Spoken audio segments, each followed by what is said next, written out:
Victor Wembanyama just looked Shai Gilgeous-Alexander dead in the eyes after eliminating him in Game 7. And what happened next broke the internet. Think about this for a second. 2 weeks ago, SGA was literally handing out $40,000 Audemars Piguet watches to every single one of his teammates. Like he was already booking the victory parade, Burberry trench coats, custom golf sets, the full luxury treatment. He stood in front of a room full of cameras and told those guys, "We've got a lot more work to do." Well, tonight, Wembanyama showed up and did the work instead. And now the question everybody's been avoiding all season just got answered on the biggest stage possible. The debate is over. The argument is settled. And those watches, somebody needs to tell SGA those watches need to come back because his teammates did not earn them tonight. Not in a Game 7 that mattered this much. Stay right here because we are going to break down everything. How this rivalry started, how this playoff series unfolded, what actually went down in Game 7, and why after tonight, you simply cannot hand SGA the torch as the best player in the NBA anymore. This is the moment basketball fans are going to talk about for years. Don't go anywhere. Let's start at the beginning, because this rivalry didn't just appear out of thin air.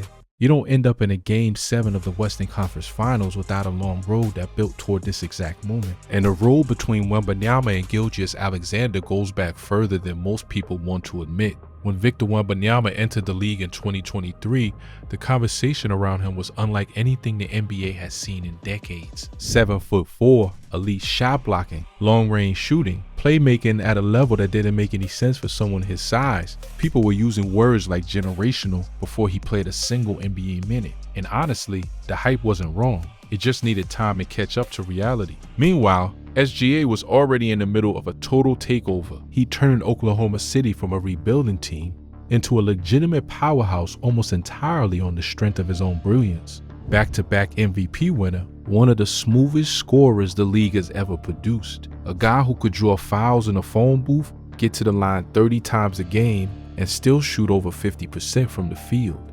For most of 2023 and 2024, the rivalry that people focused on wasn't actually SGA versus Wemby. It was Chet Holmgren versus Wemby, two young lanky big men getting matched up in the media because of their physical similarities. But Chet himself shut that down pretty fast. He didn't want the smoke of that comparison, and frankly that was smart. Because the real battle, the one that was going to define the next decade of NBA basketball, was always between SGA and Wembanyama. One was the reigning king, the other was the incoming one, and you never get to crown a new king without making him prove it. The Spurs and Thunder faced each other during the regular season in some genuinely memorable moments.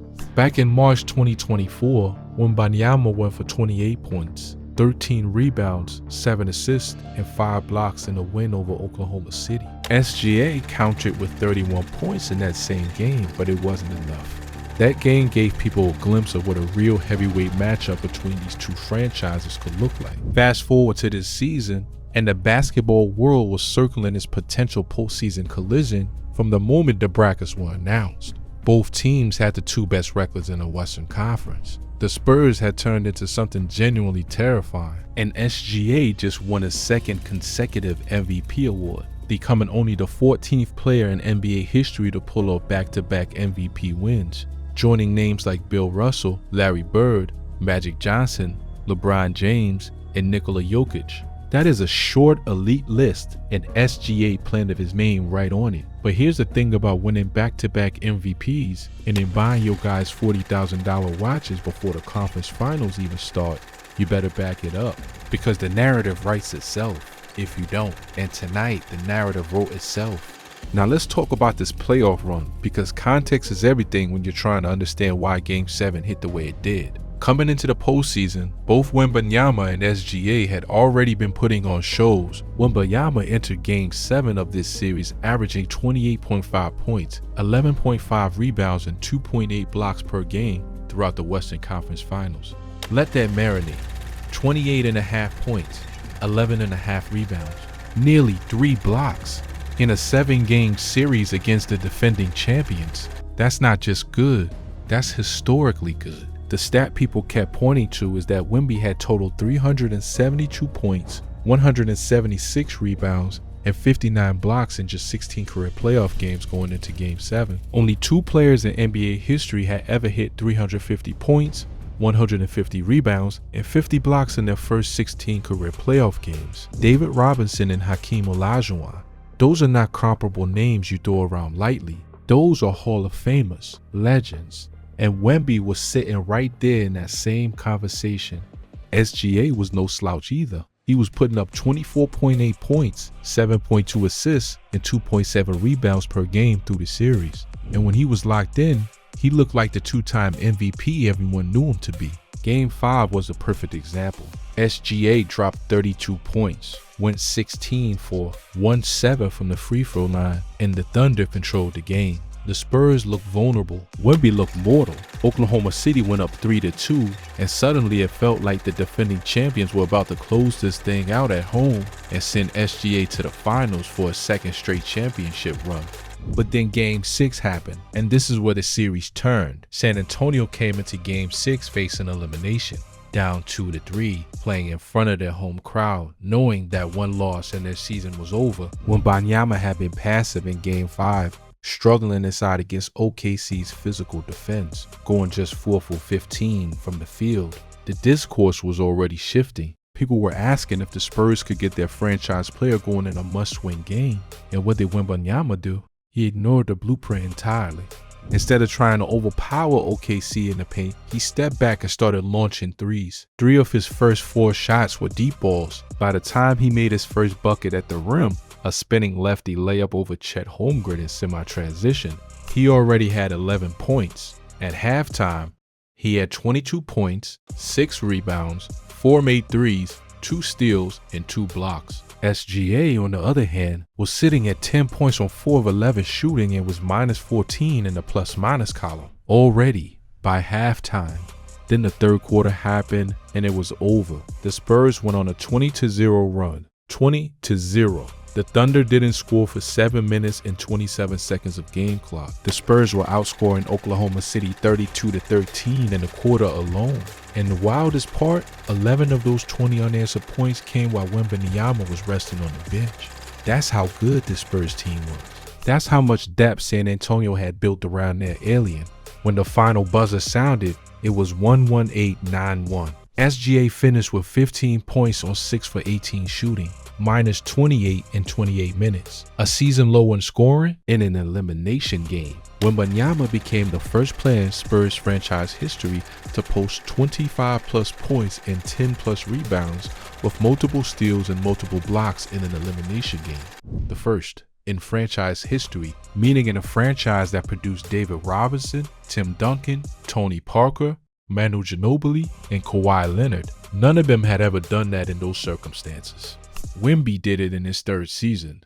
Game 7, Oklahoma City, Paycom Center, the building where the Thunder had gone 11-2 during the 2025 championship run, the place where they'd only lost once this entire playoff run, in double overtime in Game 1 of this very series. This was the toughest possible environment for a young Spurs team to walk into, and none of that mattered. Game 7 itself was a battle. Don't let anybody tell you it wasn't. This wasn't a blowout. This wasn't a coronation. It was exactly what a Game 7 should be. Messy, intense, momentum swinging basketball where neither team felt safe for more than a few minutes at a time. The Spurs came out and grabbed an early double-digit lead, looking like they were about to replicate the controlled demolition from Game 6. But Oklahoma City kept fighting. Twice in that game, the Thunder actually took the lead. Twice the Paycom Center crowd exploded. Twice it looked like the veteran defending champions might just find one more gear when everything was on the line. SGA was different in Game 7. He finished with 35 points, 9 assists, 4 rebounds, 2 steals, and 2 blocks. That's an MVP stat line. That's the guy who won the award twice, showing up and reminding everyone why. But here's the brutal truth about SGA's night. He carried the Thunder on his back, and his teammates simply weren't enough. Chet Holmgren gave him some. Jalen Williams, already dealing with an injury all series, was a shell of himself. Lou Dort and Isaiah Hartenstein and the rest of the crew just couldn't give SGA what he needed when it counted most. Wembanyama, on the other hand, finished with 22 points and hit 3 threes in the deciding game. And the crucial detail here is what happened when Wemby wasn't on the floor. With just over 6 minutes to play, the Spurs were clinging to a 6-point lead, and Wembanyama was on the bench with foul trouble. The Thunder sensed blood. Isaiah Hartenstein intercepted a pass and took off on a fast break that looked like it was going to cut the deficit to 4. This was the moment the Paycom Center crowd was on its feet. It felt like the wave was shifting. Then Luke Kornet came out of nowhere. Kornet, who only played 6 minutes all night, materialized from the edge of the frame like a jump scare and blocked Hartenstein at the rim. A clean, devastating rejection that stopped Oklahoma City's momentum cold. Down on the other end, Stephon Castle scored, starting a 7-0 Spurs run that pushed the lead back into double digits. The Thunder never truly recovered. Castle finished with 16 points, 6 rebounds, and 6 assists. Julian Champagnie went for 20 points and 6 rebounds, numbers that nobody expected from a role player on the biggest night of the season. 7 different Spurs players scored in double figures. Final score: San Antonio Spurs 111, Oklahoma City Thunder 103. Victor Wembanyama was named Western Conference Finals MVP. The Spurs are going to the NBA Finals for the first time since 2014. But now, let's talk about what happened after that final buzzer, because this is why you're here. Here's what made this moment so much bigger than just a box score or a series result. When it was over, when the Spurs had punched their ticket to the finals, when the confetti was starting to fly in San Antonio's direction and the Oklahoma City crowd sat in stunned silence, Wembanyama found Shai Gilgeous-Alexander during the handshake line. And in true alien fashion, he didn't just shake his hand and move on. The body language, the eye contact, the way Wemby carried himself through that moment. This wasn't disrespect in the conventional sense, but it was a statement. It was the kind of thing that doesn't need words to communicate. The look said everything. I came into your building in Game 7 and I beat you. And look, the basketball community has been having this MVP debate all season, and tonight that debate should be put to rest. Not because of regular season averages or voting percentages or how many watches you bought your teammates, but because of this, when the stakes were at their absolute highest, when a team needed a leader to will them through a series against the defending champions, on the road in a Game 7, Wembanyama delivered. Let's talk about the watches again, because this detail was too good to leave alone. 2 weeks ago, SGA stood in front of his guys and handed out Audemars Piguet watches worth roughly $37,000 each. Burberry trench coats, custom golf sets. He said, "We've got a lot more work to do," and sent his teammates off to prepare for the conference finals. It was a beautiful moment of generosity, a real team first gesture, and in any other version of this story, it ends with those guys wearing those watches on the championship stage. But tonight, those watches got paid for with a Game 7 loss. Chet Holmgren couldn't extend his arm far enough to stop Wembanyama. Hartenstein's breakaway got rejected by a guy who logged 6 minutes. The Thunder supporting cast, the very players SGA bought $40,000 presents for, couldn't hold up their end when it mattered most. SGA needed them to play their best basketball in a Game 7, and they simply didn't get there. And now, somewhere in Oklahoma City, there are Thunder players wearing those watches and having to sit with the ending of this season.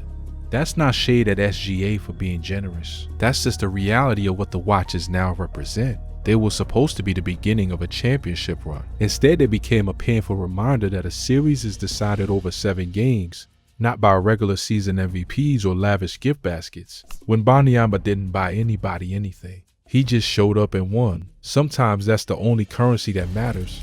Now let's zoom out, because there's a bigger argument here about what this series means for the legacy question. And it's one that's going to fuel debates all summer. Shai Gilgeous-Alexander is a phenomenal basketball player. 2 consecutive MVP awards. A championship already on his resume from last season. Stats that put him in a conversation with the game's all-time greats in terms of efficiency and scoring. He averaged 31 points, 6.6 assists, and 4.3 rebounds during the regular season while shooting 55% from the field. In a league full of elite scorers, he stands alone in terms of how smoothly and effortlessly he puts up numbers. That doesn't change after one playoff loss. It doesn't evaporate because Wemby had a better series. But here's what does change: the narrative. The question of who is the best player in the NBA, the real one, not the voters' version, just got a very loud and clear answer from the basketball gods themselves. They arranged a Game 7 in Oklahoma City, gave SGA home court and a raucous crowd and all the pressure in the world on the other side and said, "Prove it." SGA gave 35 points. His team gave him losses in 4 to 7 games. And Wembanyama, he gave his team the Western Conference Finals MVP trophy. Think about what Wemby is at 22 years old. The defensive ability was always going to be there. That was obvious from the moment he walked into the league. But what people didn't fully anticipate was how quickly his offensive game would evolve. The shooting, the playmaking, the ability to diagnose a defense mid-play and adjust in real time, the mental toughness to have a terrible Game 5, get publicly questioned, and then come out in Game 6 and launch 4 threes in the first half. That's not just athleticism. That's basketball IQ at a level that very few people possess regardless of age. And the two-way impact is simply unmatched right now. Wemby anchors one of the most dominant defensive teams in modern NBA history. The Spurs held Oklahoma City to 36.8% shooting in Game 6. 36.8% against a team that has Shai Gilgeous-Alexander, a 2-time MVP, as their primary scorer. That's a team-wide defensive effort, but it starts with who's behind the guards. With Wemby lurking at the rim, altering shots before they're even taken, making guards hesitant to attack, forcing the entire Thunder offense to operate outside of their comfort zone. There was a play in this series, and anyone who watched every game knows exactly what play I'm talking about, where SGA got past his defender, turned the corner, and was heading toward what looked like an open runway to the rim. And then Wemby materialized. Not from the help side in a predictable rotation, but seemingly from a different dimension, elongating those impossibly long arms and forcing SGA into an awkward mid-range pull-up that clanged off the back of the rim. That's not just good defense. That's one of a kind, never seen before at this scale defense that changes how entire teams have to approach their offense. SGA averaged 24.8 points per game in the series. That's Wemby's impact. That's what it looks like when the best defender on the planet is matched up against a 2-time MVP scoring machine. The fact that SGA could only get to his numbers with extreme difficulty, and that even at 24.8 points it wasn't enough, tells you everything about the gap that currently exists between these two players. Let's talk about where the MVP conversation actually stands now, because this isn't just about emotions or who had the better Game 7 moment. SGA won the MVP this season. That happened. It was deserved. 31.1 points per game, elite efficiency's second consecutive award. You can't take that away from him. But there's a difference between the regular season MVP award, which looks at cumulative individual excellence across 82 games, and the real world answer to the question of who would you take in a winner-take-all game. Those are two different questions. And tonight, one of them got answered definitively. Wembanyama's case for being the better player right now rests on this. He makes his team better in ways that don't show up in traditional box scores. His presence on the defensive end affects every offensive possession, not just the ones where he blocks a shot. His shooting gravity creates open looks for Dylan Harper, Stephon Castle, and Devin Vassell in ways that can't be measured in a single stat line. And when the Spurs absolutely needed him, facing elimination on the road against the defending champs, he delivered at a level that put him in historical company.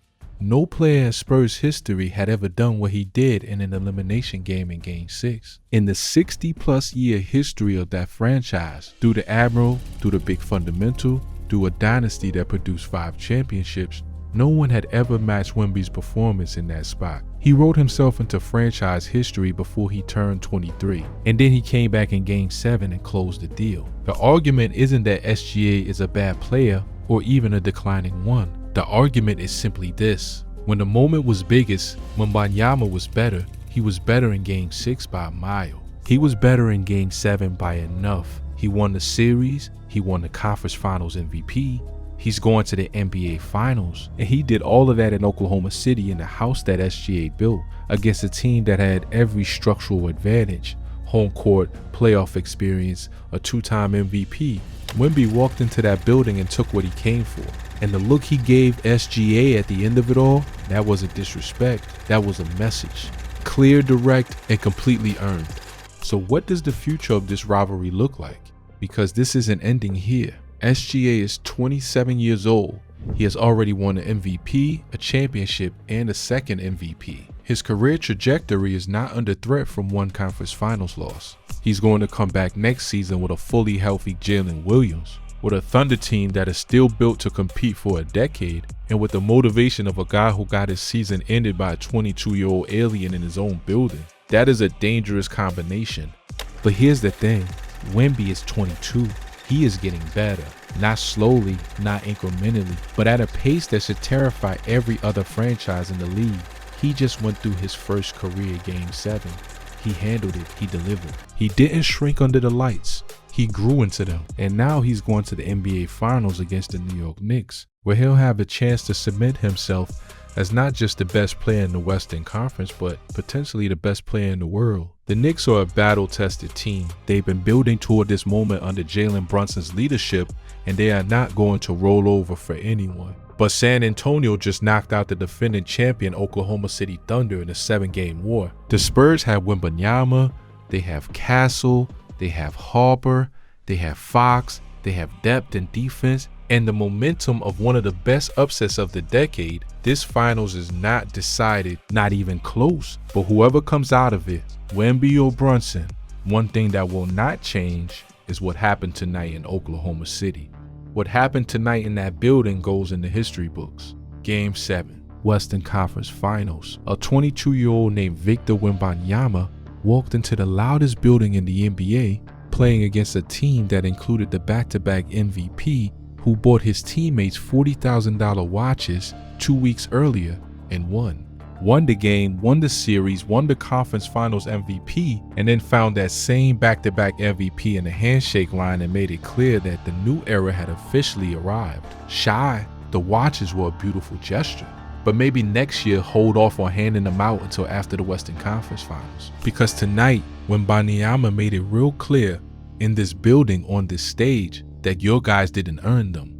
The debate between SGA and Wemby is now one of the defining storylines in the NBA, and it's not going to get resolved in one series. SGA is going to come back. He's too talented, too competitive, and too proud to let this be his final chapter in this rivalry. But tonight was Wemby's night, and if you were watching from anywhere in the world, you felt the shift. The throne doesn't change hands in a single moment, but sometimes there is one night, one series, one handshake mind moment where you look up and realize the game is in different hands now. This is that moment, and the rest of the league has to figure out what to do about that. Drop your thoughts in the comments. Do you think the MVP conversation is truly over after tonight? Or does SGA come back and reclaim everything next season? And if you're not subscribed yet, now is the time, because this story is only getting started.